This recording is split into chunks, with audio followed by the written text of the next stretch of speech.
Greetings everyone. My name is Attila Dabish. I work here at the library. I'm preoccupied with AI tools here. I'm also an academic writing consultant, so feel free to uh, give me your papers in case you feel you would have any problem with these. I'm also a member of the AI committee of the university, uh, the AI center, that is. So, in that sense, I am here in kind of a dual role, um, trying to give you a little piece of advice about how you can approach your TDK assignments, right? Because you are all here because you would like to participate in writing a paper as part of the TDK competition. And you might get across some problems if you use generative artificial intelligence tools in the process.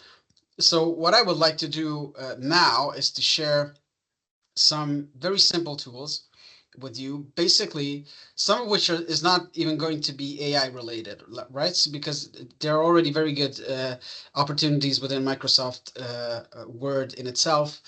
So we're going to talk a little bit about that. Then basically I'm going to switch to Grammarly because we have a very wide subscription for Grammarly Edu, which is the education-based version of Grammarly, and that entails also students as well. So if you have not access to the university's Grammarly Edu subscription yet, then please send me an email after this presentation, and I will send a license to you for sure. To start off the things, I will share my screen, and we can start off by one of the basic hubs where you can go to as a person, as a member of the Corvinus community when you are looking for guidelines relating AI. Because the library has its own artificial intelligence landing page. I will show you how to access this. So this is the opening page. If you go to university, then you should have the research button here and then the university library button. And within that, you have a separate framework called AI tools with a drop-down menu. And this has online presentations, AI guides and tutorials, which will be interesting for us right now, AI tool request form, and the list of recommended AI tools. This is also important because this is a list of AI tools that have been vetted by the AI Integration Center. And these are the ones that we deem suitable for academic use, which does not mean that we have a subscription for it, but we tried these and they are suitable. So within this AI landing page, you would find the AI guides and tutorials section. And here you have a very important provision that was adopted in this January, right, on the use of generative artificial intelligence systems in education. Now, if you scroll down to Article 9, that's where you will find the relevant passage that is important for you now. Protection of intellectual works. Why is it important? Because it stipulates the non-permitted use as well as the permitted use of generative artificial intelligence tools within the university. So non-permitted use entails creating any art of work using generative AI, including generating an abstract, a literature review, visual representation, as long as it is claimed as the own work of the user of that generative AI system. So we are going to talk about this a bit later on. Adapting another author's work using AI and attributing resulting work of the generative AI system, disclosing statistical or other data series generated by generative artificial intelligence tool. These are not permitted. So this one will be special because if you generate something but make proper reference to the fact that it was generated and not written by you, then that falls into a different category, right? But the best possible form, the permitted uses, the good practices are here under point 3. Post-editing parts of all of Owen's work, including the improvement of spelling, language, provided that this operation is directed at the original work that was created by the author, facilitating the analysis and evaluation of statistical or other data series, and if the user or the author borrows ideas from content produced by the generative AI system, so brainstorming in practice is allowed. Now, this is pretty much in line with what you would find in this particular document, which governs the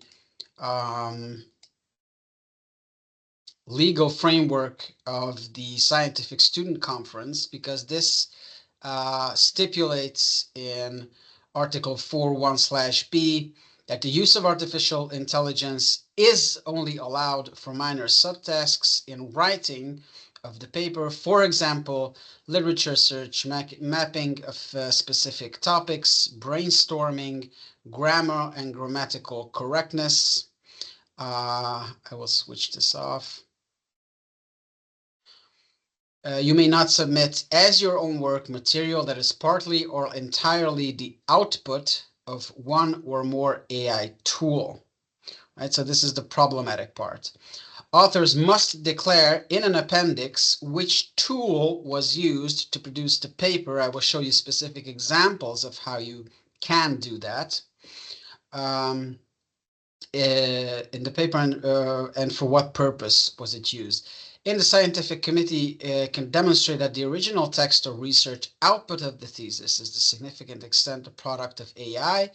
The thesis cannot be considered as an independent work, and then shortly you might be in trouble. You might face disciplinary actions. So we are here to give you the tools to avoid this problem from occurring in the first place. So the number one benchmark rule that I would emphasize is the fact of having multiple documents each time you do any kind of academic writing procedure. What am I referring to? I will show you one of the articles that we recently wrote together with Csaba Csáky, who is the AI Dean of the university. I will put this here in the chat section for you because it's open access, so feel free to read it because it's about AI and ethics in higher education, so it's highly relevant for you. And if I open up the folder which contains the various documents, you will see that we have multiple different files containing different versions of this particular article, right? So here you can see that we had a version from way back in 2023 in December, then other parts here in February 2024. So this in itself is good. Why? Because if anybody starts to question the authenticity of your work, you can show them your workflow process, and that will pretty much demonstrate that the text or the manuscript that we are talking about is actually your own work, because you have the evidence to prove the workflow. behind the specific manuscript.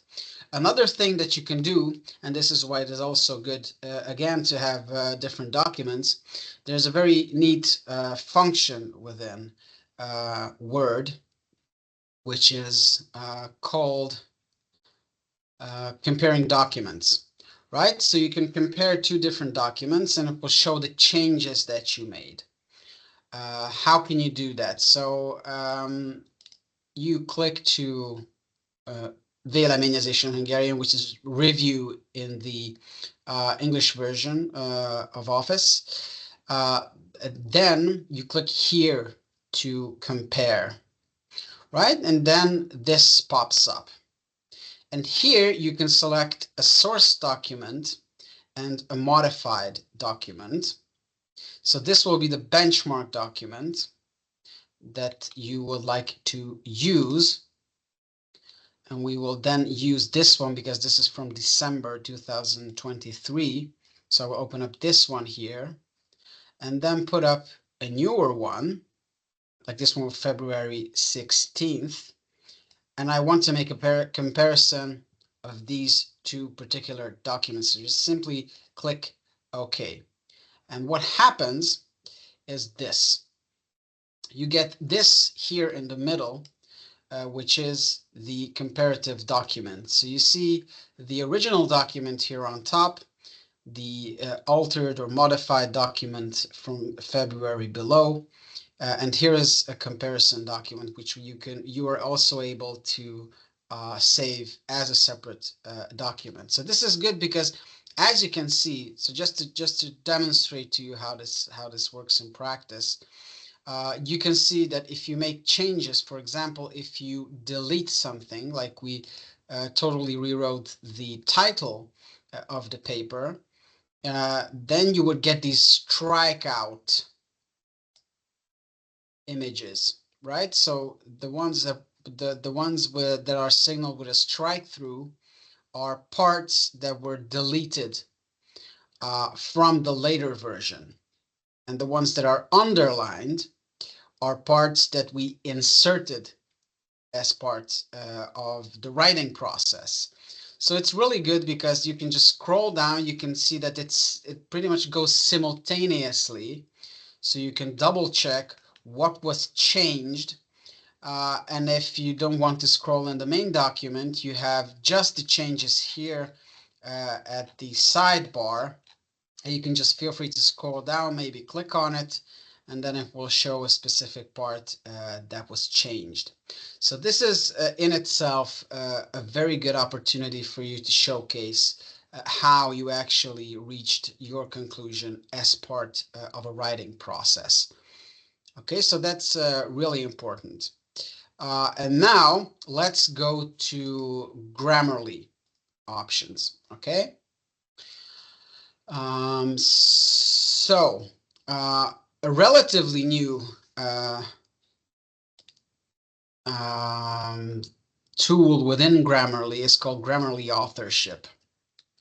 And as you see, this is a set of features that helps users demonstrate their sources of text in a Google Doc. When you activate authorship within Google Docs, it proactively tracks the writing process as you write. So currently this only works in Google Docs, but I know from the company that they are rolling this out as a Word plugin as of April 2025. So you only need to wait another month, presumably, until you are able to actually use this as a plugin. But for the time being, let's see how you can use Google Docs. Okay, so let's say you just have it like a general, you are here in your Gmail account, you go to your Drive, right? And you add the paper. So you already started to work on something, you have a paper. So you click on File, Upload. Here is the one that I would like to work with. It's about new challenges in minority protection, which is my initial research topic. And supposedly it was uploaded. Yes, there it is. So I could just double click on it to open up the file. And if you wait a little, then this appears here at the bottom corner. This is what's important for us. I will try to increase the size of it as much as I can. So there's this small little widget here. This is it. This is what we need because this is the tool that helps you track your activity. Right, so how does this work? You just simply click on track activity. It already started. So now you can make adjustments. Let's say I don't like the title, so I will change it.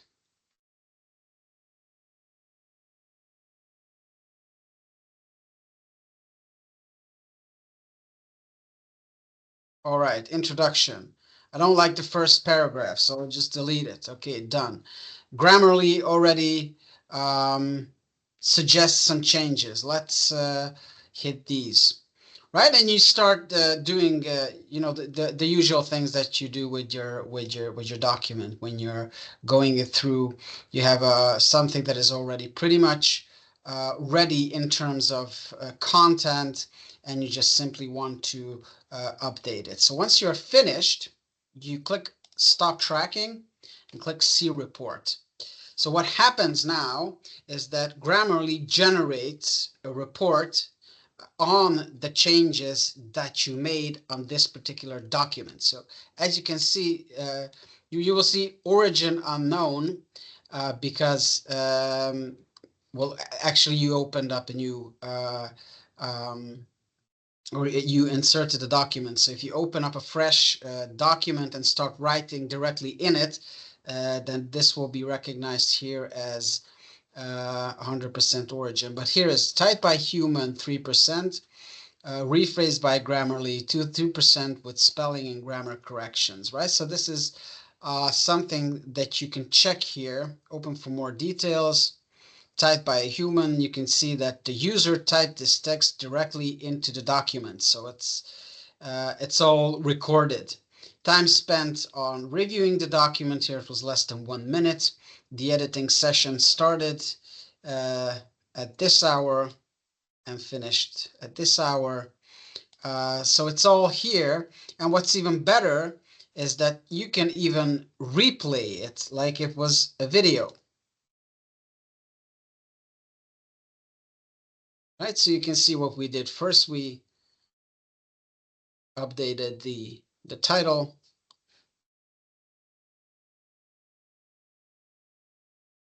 Then we deleted parts of the introduction. Then accepted some suggestions that Grammarly had. We scrolled down. We accepted some more suggestions, all of which you can, again, track directly if you open these small widgets here. And that pretty much concludes it. So you can have these kind of reports. So once you, so what you can do, once you have the finalized text that is finalized from the point of view of your content, and then you just want to go through and make some fine-tuning with regards to grammar, style, and language, then this particular feature of Grammarly authorship is really, really good because it tracks whatever minor change it was you made in your documents. And what's even better is you can share this report, right? So you can share this report with pretty much everyone. So I copy the link and I will send it over to you here in the chat section. And well, once you register for Grammarly, you should be able to see this particular thing we just did. Okay, so this is a very cool feature. What's more? So if you open your Grammarly, you can see it here. This is the Edu version. So let's say you want to upload the same document and do some other things with it. So We are uploading the same document to Grammarly, and already this pops up. This is good because you can set your goals and get tailored writing suggestions based on those goals, right? So here already you should click on academic because that's your domain. What type of paper you are producing. Here, it is my experience, it's better to click on report than on essay because the wording will be a bit more neutral, factual, and then you just simply click done. So now you set your audience and the tone of your writing. So as you can see, here are the general, if you ever used Grammarly, you can see here are the general grammar related suggestions that it has, but you can do some generative AI suggestions as well. You have it here. You click on more ideas. You can see that you can do a lot of things. And as you remember from the AI regulation of the university, brainstorming is something that is allowed. So one thing that you can do, and it's very interesting, is to click on suggest counterarguments. Because what happens then? It starts analyzing your text, which is again about minority protection, and it suggests some counterarguments that also a human reviewer might ask you in relation to that particular paper. So how would you address those who argue that the current norms-based framework for minority protection is sufficient and has successfully prevented large-scale conflicts in the past? Have you considered that some might argue that the challenges facing minority protections today stem more from political and social issues than the shortcomings of the existing legal frameworks? What about critics who claim that focusing on minority rights can sometimes exacerbate tensions and divisions within a state rather than promote integration and unity? And these are very relevant observations from a professional point of view. What else can you do? You can see here in evaluate, you can prompt Grammarly to identify gaps in your writing. And that's also pretty cool. It's like having a research assistant, a learning buddy that helps you to see your own text in a different way, right? So what this writes here, what specific measures can be implemented to address the emerging challenges to minority rights outlined in the text? So this is a gap that should be covered by me because it's not yet covered in the text of the manuscript. Or how do international legal frameworks adapt to evolving political landscapes and shifting dynamics of minority protection? This is a bit vague, actually. What are the broader implications for EU member states if they fail to uphold the rights of minority communities in light of the recent legal precedents? This is very much important question again. So this is something that you can use for brainstorming and is very, very useful. Another thing that you can do is to click on give me ideas for improvement. Again, this is not copy pasting anything, right? So it gives you ideas about how you can mobilize your own thoughts and potentially change your own manuscript with your own words and your own thoughts, right? So clarity, structure, and flow. The text could benefit from clearer headings and subheadings to guide the reader through the different sections. Okay, so that's a constructive criticism. Incorporate examples and case studies. While the text mentions specific cases, providing more detailed explanation of these examples could illustrate the points more effectively, including real-life implications of legal precedents will make the argument more relatable and impactful. Simplify complex language, right? That's also a very relevant recommendation from an academic writing point of view. Okay, so there are a lot of things that you can try out. Another one is, and this is where the gray area comes in that I do not really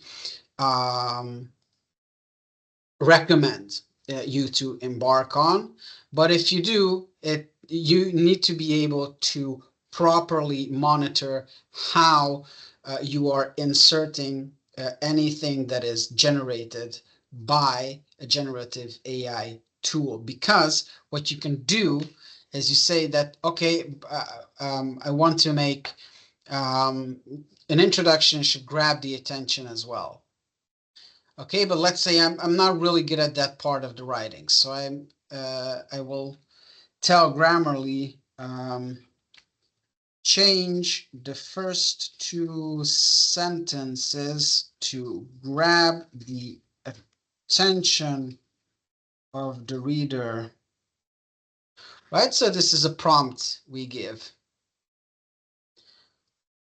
And it gives actually a pretty poor answer, right? Because it's the usual overtly generalized thing that you don't really want to read in any kind of academic paper.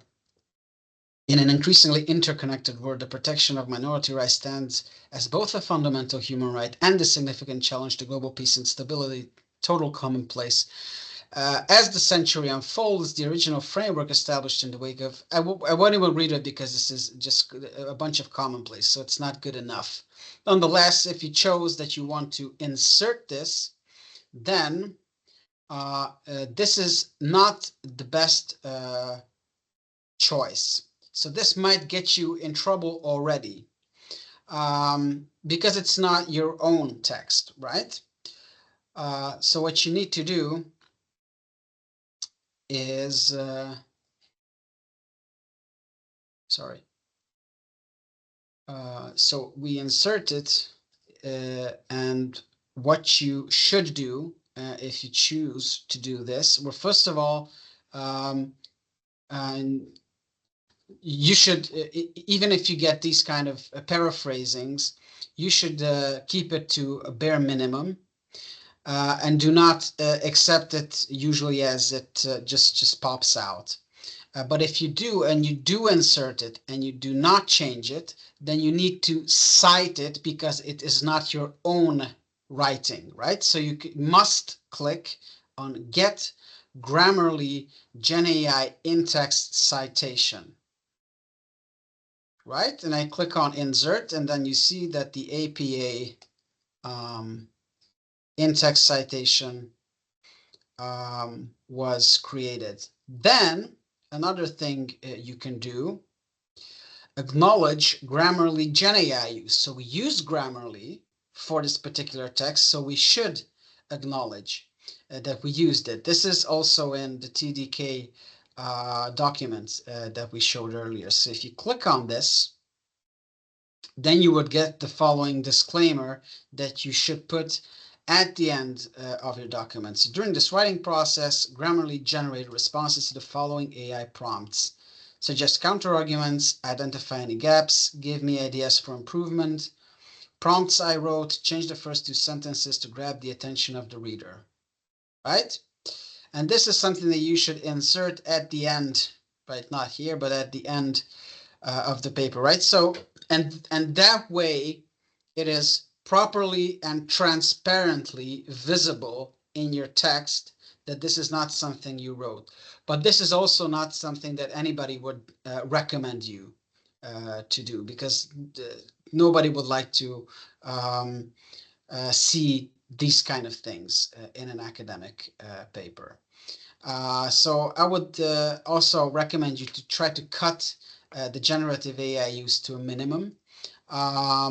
And some other examples I wanted to show you, those pertain to how you can reference the use, if not this way, because there is the Budapest Management Review, which is a journal of the university, and they have a guide for authors. Here you have a line on the use of generative AI and AI-assisted technologies. And here it states that if authors, again, I will try to make this a bit bigger. So if authors use the generative AI or AI-assisted technology, they should include the following statement directly before the references at the end of the manuscript. During the preparation of this work, the authors, or in this case, so during the preparation of this work, Attila Dabis used Grammarly in order to polish the grammar and the style of the text and to do some brainstorming. After using this tool service, I have reviewed and edited the content as needed and take full responsibility for the content of the publication. And this is an important part because the reason why I'm telling you that all of this is because these tools that I'm showing you serve the purpose of you being able to be transparent, accountable, and be able to uphold academic integrity that is expected from you. And this is, as you can see, an important note here. Technologies are human services that improve spelling and grammar do not need to be reported. So in this case, the thing that we did with Grammarly authorship is not even required. Right, so one other thing, and this is also, this can be found in the AI landing page, is the annex of the guidelines, which is quite heavy. This is probably the most straightforward and detailed ethics statement that you can have after any paper, because while you can say that he understands student Neptune code, being aware of my ethical responsibility under the Code of Ethics of the university, hereby declare that I have used generative artificial intelligence system or service for the completion of this or that assignment, and that you have to underline whether it was an examination paper, project work, bachelor thesis, and so on and so forth. You have to punch in the subject code. Of course, this is just a recommendation. So if you are doing this on a course-to-course basis, then it's always better to discuss it with your professors first.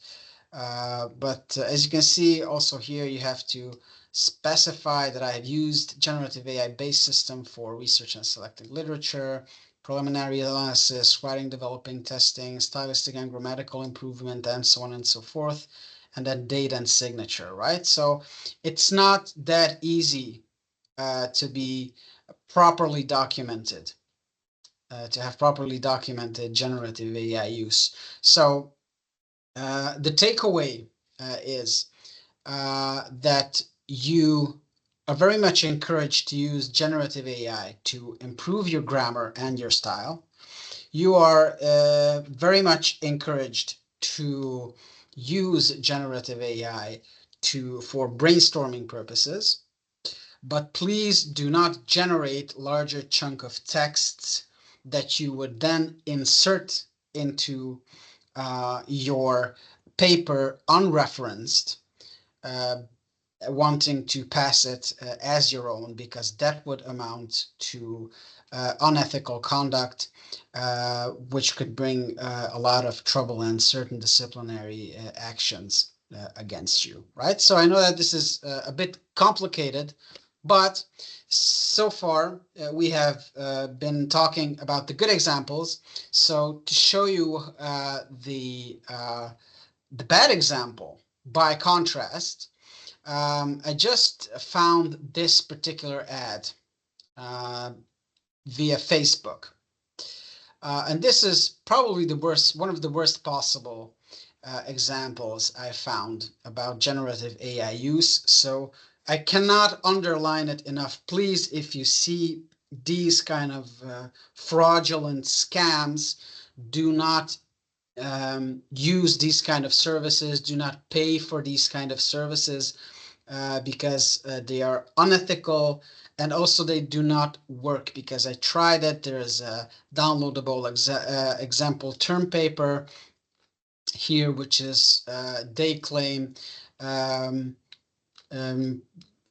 you can't really detect any kind of AI work. This was fully produced with artificial intelligence. The whole text. It was nothing human about it. No human work was done. This is fully AI generated, and they claimed that no AI detectors could detect it, which is actually not true. I tried three of those, and they all were able to say that it's not generated by a human, and that's a problem. But so let's see the ad so you can see again. This is the bad example.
Yeah, so please do not go to study texture. And while it is true that 90% of students use generative AI, most of them actually, based on our surveys, do it on an ethical basis. And this was totally unethical. Right, so please stay away from these kind of offers. I will stop sharing my screen now, and that was pretty much what I had in mind. So again, the key takeaways is to always properly document your workflow, because that's the best possible way that you can demonstrate that the work that you wrote is actually yours. And that's the way that you can take responsibility. And that's one of the important parts, because at the end of the day, responsibility always rests with human individuals and not with the artificial intelligence systems. So you need to have transparency, academic integrity, and responsibility.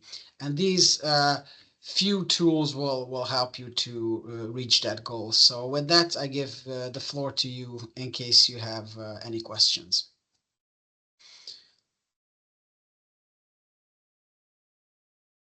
You can feel free to write it in the chat section. Yes, Thomas?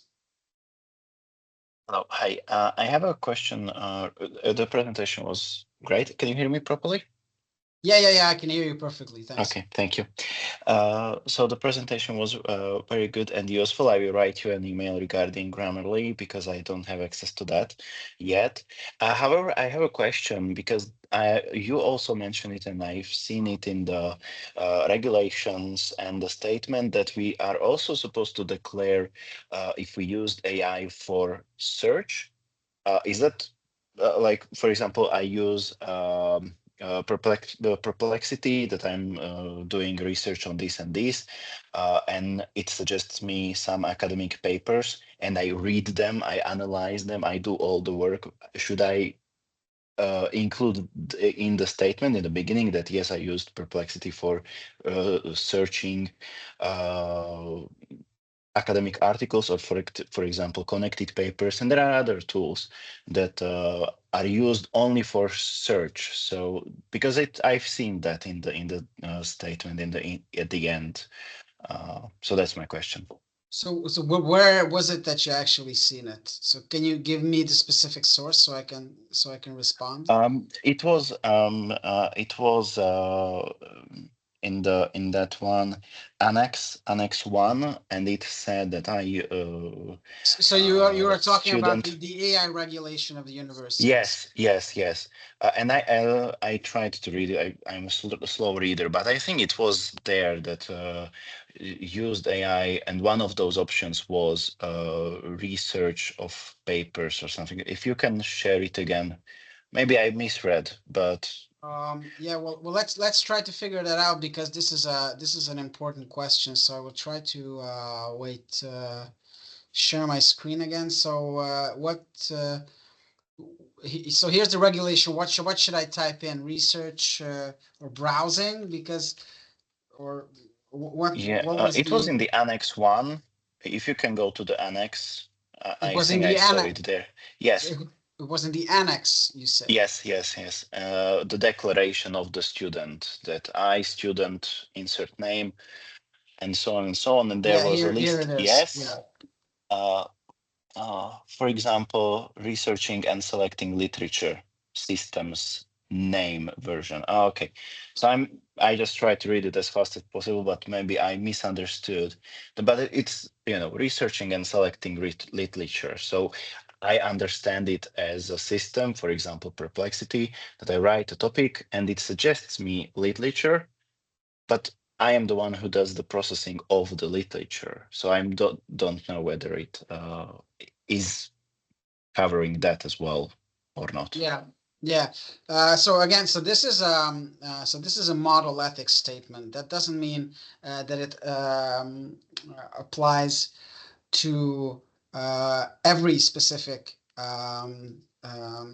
major or every specific course that you might have. I think this one is, I mean, if you use connected papers, that's a pretty good one. Litmaps is also a pretty good one.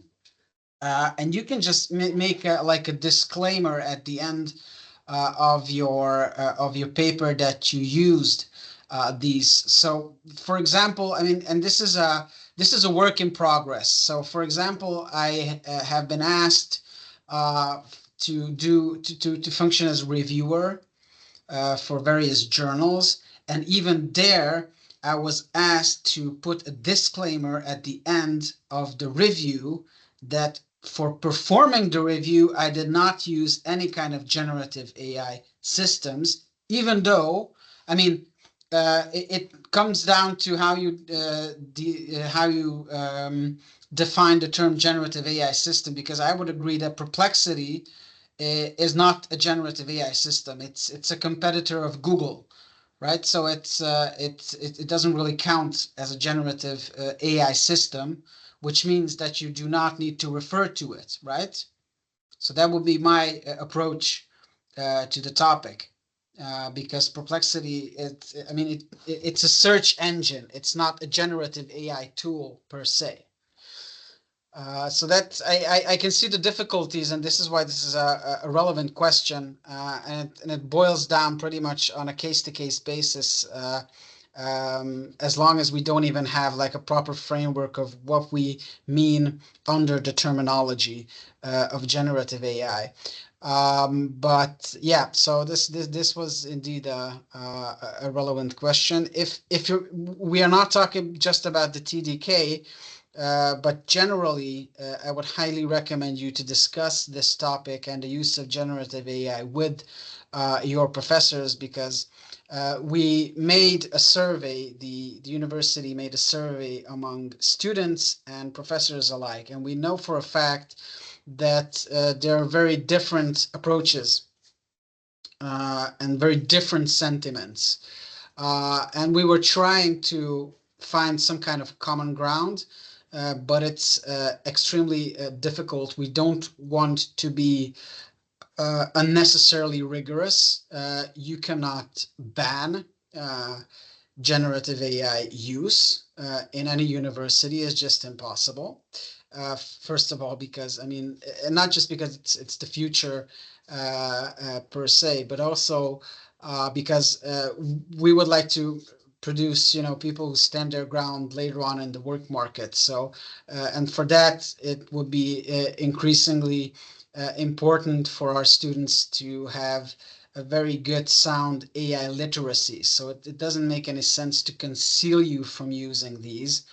But on the other hand, what's difficult for us as an academic institution is that AI companies think of higher education as a potential market, but they have a very different approach to how this market should work in their opinion. Let me give you an example.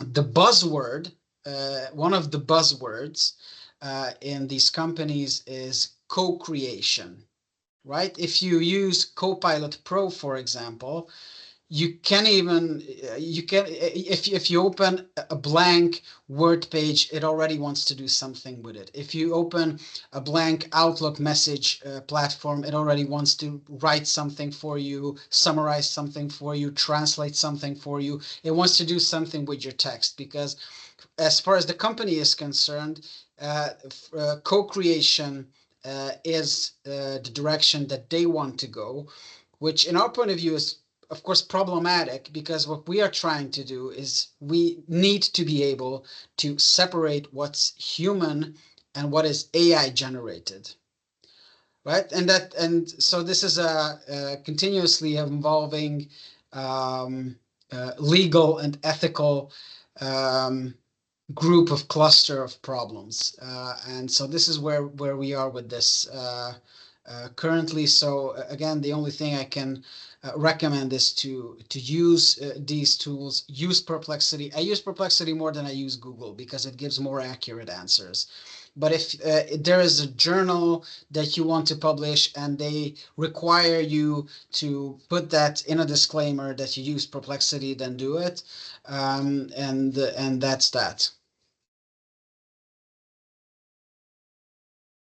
Okay, thank you very much.